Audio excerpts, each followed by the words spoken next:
साथियों, आज 7 अगस्त national handloom day भी है। पिछले 10 सालों में हैंडलूम सेक्टर को देश भर में नई पहचान और ताकत मिली है। मैं आप सभी को हैंडलूम सेक्टर से जुड़े लोगों को राष्ट्रीय हथकरघा दिवस की बधाई देता हूं। साथियों, डॉक्टर स्वामीनाथन के साथ मेरा जुड़ाव कई वर्षों पुराना था। गुजरात की पहले की स्थितियां बहुत लोगों को पता है। पहले वहां सूखे और चक्रवात की वजह से कृषि पर काफी संकट रहता था। कच्छ का रेगिस्तान बढ़ता चला जा रहा था। जब मैं मुख्यमंत्री था तो उसी दौरान हमने सॉइल हेल्थ कार्ड योजना पर काम शुरू किया। मुझे याद है प्रोफेसर स्वामीनाथन ने उसमें बहुत ज्यादा इंटरेस्ट दिखाया। उन्होंने खुले दिल से हमें सुझाव दिया, हमारा मार्गदर्शन किया। उनके योगदान से इस पहल को जबरदस्त सफलता भी मिली। करीब 20 साल हुए जब मैं तमिलनाडु में उनके रिसर्च फाउंडेशन के सेंटर पर गया था। साल 2017 में मुझे उनकी लिखी किताब the quest for a world without hunger उसको रिलीज करने का मौका मिला था। साल 2018 में जब वाराणसी में इंटरनेशनल राइस रिसर्च इंस्टीट्यूट के रीजनल सेंटर का उद्घाटन हुआ तो भी उनका मार्गदर्शन हमें मिला। उनसे हुई हर मुलाकात मेरे लिए एक लर्निंग एक्सपीरियंस होती थी। उन्होंने एक बार कहा था, science is not just about discovery but delivery. और उन्होंने इसे अपने कार्यों से सिद्ध किया। वो केवल रिसर्च नहीं करते थे बल्कि खेती के तौर तरीके बदलने के लिए किसानों को प्रेरित भी करते थे। आज भी भारत के एग्रीकल्चर सेक्टर में उनकी अप्रोच, उनके विचार हर तरफ नजर आते हैं। वो सही मायने में मां भारती के रत्न थे। मैं इसे अपना सौभाग्य मानता हूं कि डॉक्टर स्वामीनाथन को हमारी सरकार में भारत रत्न से सम्मानित करने का सौभाग्य मिला। साथियों, डॉक्टर स्वामीनाथन ने भारत को खाद्यान्न में आत्मनिर्भर बनाने का अभियान चलाया। लेकिन उनकी पहचान हरित क्रांति से भी आगे बढ़कर थी। वो खेती में केमिकल के बढ़ते प्रयोग और मोनोकल्चर फार्मिंग के खतरों से किसानों को लगातार जागरूक करते रहे। यानी एक तरफ वो ग्रेन प्रोडक्शन बढ़ाने का प्रयास कर रहे थे और साथ ही उन्हें एनवायरमेंट की, धरती मां की भी चिंता थी। दोनों के बीच संतुलन साधने और चुनौतियों का समाधान करने के लिए उन्होंने एवर ग्रीन रिवॉल्यूशन का कंसेप्ट दिया। उन्होंने बायो विलेज का कंसेप्ट दिया, जिसके जरिए गांव के लोगों और किसानों का सशक्तिकरण हो सकता है। उन्होंने कम्युनिटी सीड बैंक और अपॉर्चुनिटी क्रॉप्स जैसे आइडियाज को बढ़ावा दिया। साथियों, डॉक्टर स्वामीनाथन मानते थे कि क्लाइमेट चेंज और न्यूट्रिशन की चुनौती का हल उन्हीं फसलों में छुपा है जिन्हें हमने भुला दिया है। ड्राउट टॉलरेंस और सॉल्ट टॉलरेंस पर उनका फोकस था।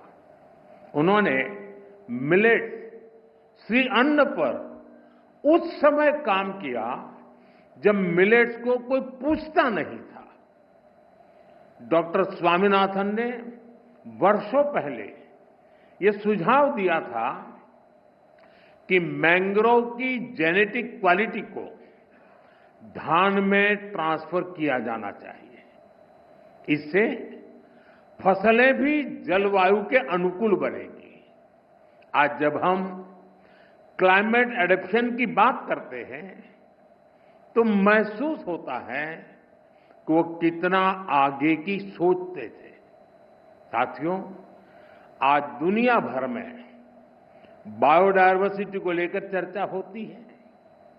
इसे सुरक्षित रखने के लिए सरकारें अनेक कदम उठा रही हैं, लेकिन डॉक्टर स्वामीनाथन ने एक कदम आगे बढ़ते हुए बायो हैप्पीनेस का आइडिया दिया। आज हम यहां इसी आइडिया को सेलिब्रेट कर रहे हैं।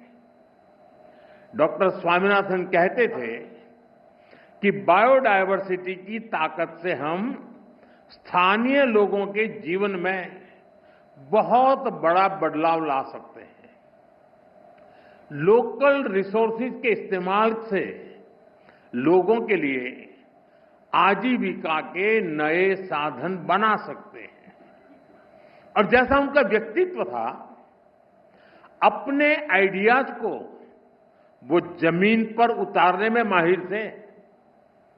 अपने रिसर्च फाउंडेशन के द्वारा उन्होंने नई खोजों का लाभ किसानों तक पहुंचाने का निरंतर प्रयास किया। हमारे छोटे किसान, हमारे मछुआरे भाई बहन, हमारे ट्राइबल कम्युनिटी, इन सबको उनके प्रयासों से बहुत लाभ हुआ है। साथियों, आज मुझे इस बात की विशेष खुशी है कि प्रोफेसर स्वामीनाथन की विरासत को सम्मान देने के लिए MS Swaminathan award for food and peace शुरू हुआ है। ये इंटरनेशनल अवार्ड विकासशील देशों के उन व्यक्तियों को दिया जाएगा जिन्होंने फूड सिक्योरिटी की दिशा में बड़ा काम किया है। फूड एंड पीस, भोजन और शांति का रिश्ता जितना दार्शनिक है उतना ही प्रैक्टिकल भी है। हमारे यहां उपनिषदों में कहा गया है, अन्नम न निंद्यात् तद्व्रतम, प्राणो वा अन्नम शरीरम अन्नादम, प्राणे शरीरम प्रतिष्ठितम। अर्थात हमें अन्न की, अनाज की अवहेलना या उपेक्षा नहीं करनी चाहिए। प्राण अर्थात जीवन अन्न ही है। इसलिए साथियों, अगर अन्न का संकट पैदा होता है तो जीवन का संकट पैदा होता है। और जब हजारों लाखों लोग के जीवन का संकट बढ़ता है तो वैश्विक अशांति भी स्वाभाविक है। इसलिए MS Swaminathan award for food and peace बहुत ही अहम है। मैं यह पहला अवार्ड पाने वाले नाइजीरिया के टैलेंटेड साइंटिस्ट प्रोफेसर आडेनले, उनको बहुत बहुत बधाई देता हूं। साथियों, आज भारतीय कृषि जिस ऊंचाई पर है वो देखकर डॉक्टर स्वामीनाथन जहां भी होंगे उन्हें गर्व होता होगा। आज भारत दूध, दाल और जूट के प्रोडक्शन में नंबर 1 है। आज भारत चावल, गेहूं, कपास, फल और सब्जी के उत्पादन में नंबर 2 पर है। आज भारत दुनिया का दूसरा सबसे बड़ा फिश प्रोड्यूसर भी है। पिछले साल भारत ने अब तक का सबसे ज्यादा फूड ग्रेन प्रोडक्शन किया है। ऑयल सीड्स में भी हम रिकॉर्ड बना रहे हैं। सोयाबीन, सरसों, मूंगफली सभी का उत्पादन रिकॉर्ड स्तर पर बढ़ा है। साथियों, हमारे लिए अपने किसानों का हित सर्वोच्च प्राथमिकता है।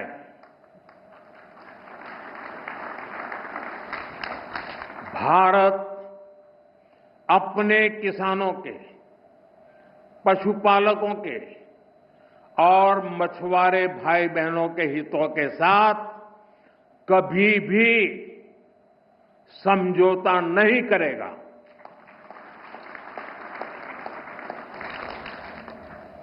और मैं जानता हूं, व्यक्तिगत रूप से मुझे बहुत बड़ी कीमत चुकानी पड़ेगी, लेकिन मैं इसके लिए तैयार हूं। मेरे देश के किसानों के लिए, मेरे देश के मछुआरों के लिए, मेरे देश के पशुपालकों के लिए आज भारत तैयार है।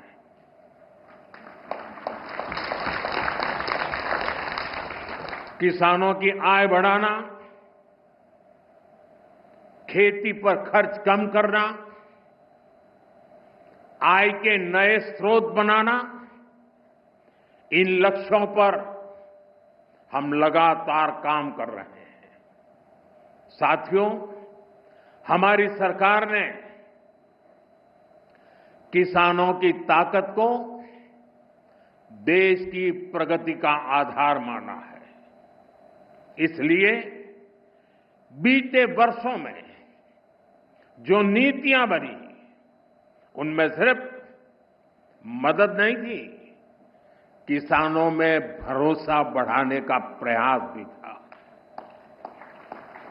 पीएम किसान सम्मान निधि से मिलने वाली सीधी सहायता ने छोटे किसानों को आत्मबल दिया है।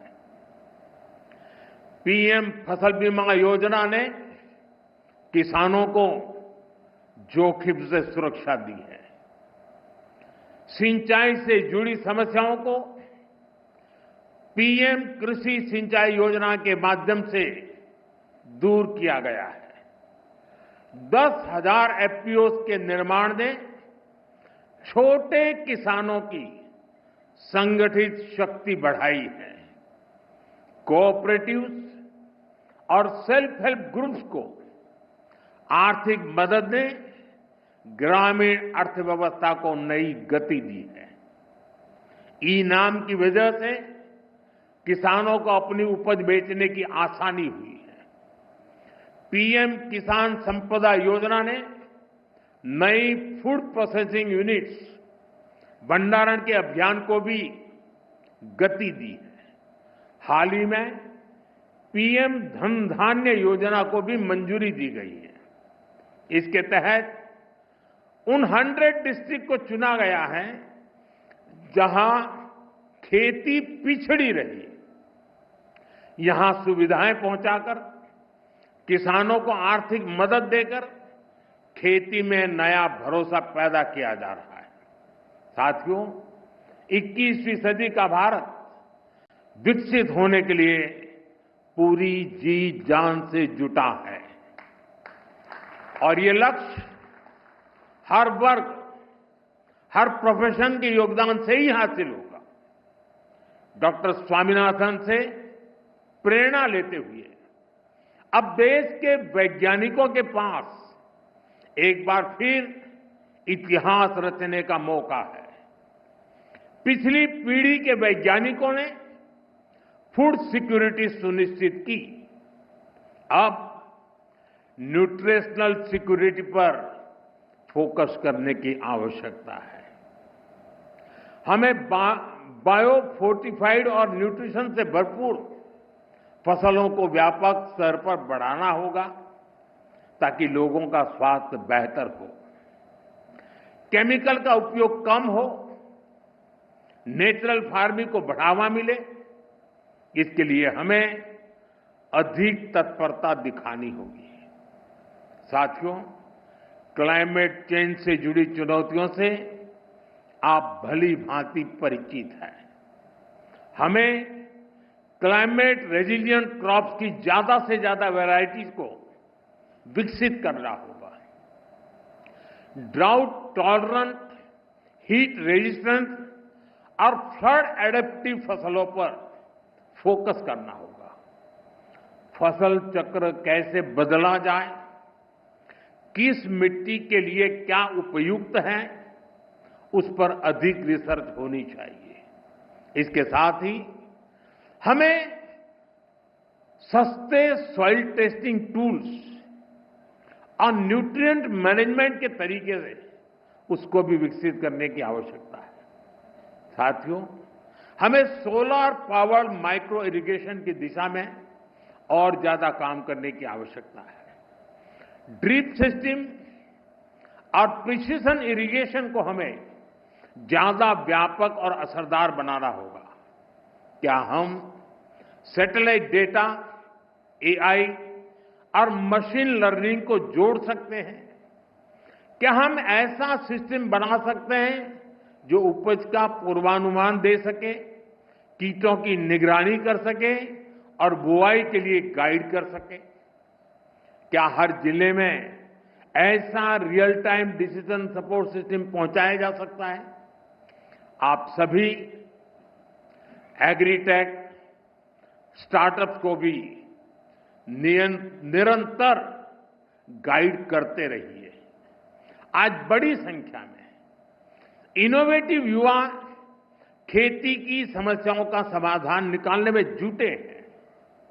अगर आप जो अनुभवी लोग हैं, आप अगर लोग उन्हें गाइड करेंगे तो उनके बनाए प्रोडक्ट ज्यादा प्रभावशाली होंगे और यूजर फ्रेंडली होंगे। साथियों, हमारे किसान और हमारे किसान समुदायों के पास पारंपरिक ज्ञान का खजाना है। ट्रेडिशनल इंडियन एग्रीकल्चरल प्रैक्टिसेस और मॉडर्न साइंस को जोड़कर एक होलिस्टिक नॉलेज बेस तैयार किया जा सकता है। क्रॉप डाइवर्सिफिकेशन भी आज एक नेशनल प्रायोरिटी है। हमें अपने किसानों को बताना होगा कि इसका क्या महत्व है। हमें समझाना होगा कि इससे क्या फायदे होंगे। साथ ही ये भी बताना होगा कि ऐसा न करने पर क्या नुकसान होंगे। और इसके लिए आप बहुत बेहतर तरीके से काम कर सकते हैं। साथियों, पिछले साल जब मैं 11 अगस्त को यहां पूसा कैंपस में आया था तो कहा था कि एग्रीकल्चर टेक्नोलॉजी को लैब से लैंड तक पहुंचाने के लिए प्रयास बढ़ाएं। मुझे खुशी है कि मई जून के महीने में विकसित कृषि संकल्प अभियान चलाया गया। पहली बार देश के 700 से ज्यादा जिलों में वैज्ञानिकों की करीब 2200 टीमों ने भाग लिया। 60,000 से ज्यादा कार्यक्रम किए। इतना ही नहीं, करीब करीब 1.25 करोड़ जागृत किसानों के साथ सीधा संवाद किया। हमारे वैज्ञानिकों का ज्यादा से ज्यादा किसानों तक पहुंचने का ये प्रयास बहुत ही सराहनीय है। साथियों, डॉक्टर एमएस स्वामीनाथन ने हमें सिखाया था कि खेती सिर्फ फसल की नहीं होती, खेती लोगों की जिंदगी होती है। खेत से जुड़े हर इंसान की गरिमा, हर समुदाय की खुशहाली और प्रकृति की सुरक्षा, यही हमारी सरकार की कृषि नीति की ताकत है। हमें विज्ञान और समाज को एक धागे में जोड़ना है, छोटे किसान के हितों को सर्वोपरि रखना है और खेतों में काम करने वाली महिलाओं को सशक्त करना है, एम्पावर करना है। हम इसी लक्ष्य के साथ आगे बढ़े। डॉक्टर स्वामीनाथन की प्रेरणा हम सभी के साथ है।